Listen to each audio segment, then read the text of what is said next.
Hello guys, welcome back to my channel code eater channel में आप सबका स्वागत है। और आज हम लोग पढ़ने जा रहे हैं डिस्ट्रीब्यूटेड P2P नेटवर्क इन ब्लॉकचेन। अगर आपने मेरा पिछला वीडियो नहीं देखा जहां पे मैंने सेंट्रलाइज नेटवर्क और P2P नेटवर्क के बीच में डिफरेंस बताया, तो उसको जरूर से देख लीजिए ताकि ये वीडियो समझने में आपको थोड़ा ज़्यादा आसानी हो। तो आइए शुरू करते हैं। Distributed P2P network. तो जैसे कि मैंने बताया था पिछले वीडियो में कि हमारे डिस्ट्रीब्यूटेड P2P नेटवर्क में कोई क्लाइंट सर्वर नहीं होता है। यहाँ पे जितने भी हमारे नोड्स हैं वो एक दूसरे से इंटरेक्ट करते हैं डायरेक्टली। उनको कोई भी फाइल चाहिए तो एक दूसरे से ही मांग लेते हैं, शेयरिंग कर लेते हैं। अब इसको देखते हैं कि ब्लॉकचेन में किस तरह से डिस्ट्रीब्यूटेड P2P नेटवर्क वर्क करता है। मान लेते हैं कि यहाँ पे A B C E F जो भी हैं ये सब माइनर्स हैं, और इन माइनर्स ने कुछ पर्टिकुलर ब्लॉक्स को माइन किया था और उसकी वजह से इनके पास अपनी एक ब्लॉकचेन पहले से ही इनके पास रखी हुई है। ब्लॉकचेन कैसे माइन होती है ये सारी चीजें हम लोग डिटेल में आने वाले वीडियोस में देखेंगे, बट अभी के लिए बस इतना समझ लीजिए कि हर एक माइनर के पास एक ब्लॉकचेन रखी हुई है और आप देख सकते हैं कि वो सारी ब्लॉकचेन एक दूसरे की तरह ही है। मतलब एकदम एग्जैक्टली जो ब्लॉकचेन ए के पास है ठीक उसी तरह की ब्लॉकचेन बी के पास है, सी के पास है, ई के पास है और एफ के पास है। अब देखते हैं कि किस तरह से ये ब्लॉकचेन मेंटेन होती है सारे सिस्टम पे with the help of distributed P2P network. मान लेते हैं ए एक माइनर है और उसने एक पर्टिकुलर ब्लॉक माइन किया। जैसे ही उसने वो पर्टिकुलर ब्लॉक माइन किया तो क्या होगा, वो अपनी ब्लॉकचेन में वो ब्लॉक क्या कर देगा, इंसर्ट कर देगा। जैसे ही ए ने ये पर्टिकुलर ब्लॉक इंसर्ट किया अपनी ब्लॉकचेन में, वो तुरंत ये इंफॉर्मेशन देगा अपने से कनेक्टेड जितनी भी नोड्स हैं, जितने माइनर्स हैं या फिर बी ई एफ, उनको बताएगा कि भाई मैंने एक ब्लॉक को माइन किया है और अपनी ब्लॉकचेन में ऐड किया है, तो आप भी अपने में देख लो। अब बी ई एफ क्या होगा, जो एक नॉर्मल प्रोसीजर होता है जिसको हम लोग डिटेल में पढ़ेंगे। वो पहले चेक करेंगे कि बेसिकली ए ने जो ब्लॉक अपने में ऐड किया है वो वैलिड है कि नहीं। ये सारे प्रोसीजर चेक करने के बाद जब वो समझ जाएंगे कि हाँ जो ए ने ब्लॉक अपने में ऐड किया है वो सही है, तो वो भी क्या करेंगे, अपने में ये ब्लॉक ऐड कर लेंगे।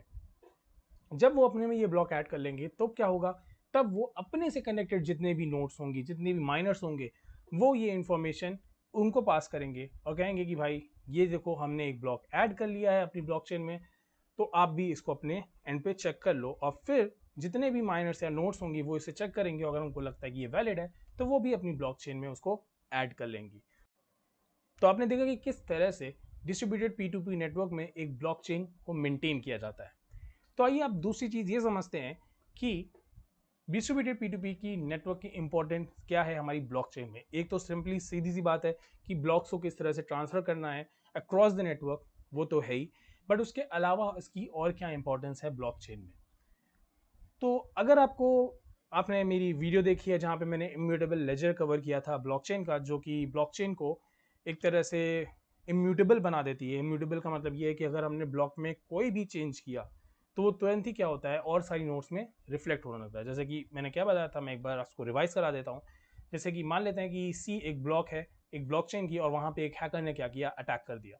जैसे ही सी पे वो अटैक होगा तो क्या होगा, हमारी जो डी ई एफ है वो सब क्या हो जाएंगी, करप्टेड हो जाएंगी। अगर आपको ये चीज़ नहीं समझ में आ रही है तो प्लीज़ इम्यूटेबल लेजर वाला ज़रूर से वीडियो देखिए, उसमें मैंने ये सारी चीज़ें एकदम डिटेल में बताई है।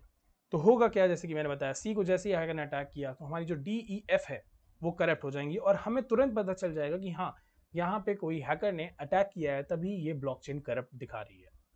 बट अब ये क्वेश्चन उठता है कि ठीक है ये करप्टेड तो है, बट अब हम अपना डेटा रिकवर कैसे करेंगे। करप्ट हो गया ये तो समझ में आता है, बट हमने ब्लॉकचेन में ये भी पढ़ा है कि जो इन्फॉर्मेशन अगर ब्लॉकचेन में जाती है फिर उसको इरेज नहीं किया जा सकता, राइट। तो फिर हम अपना डेटा वापस कैसे पाएंगे।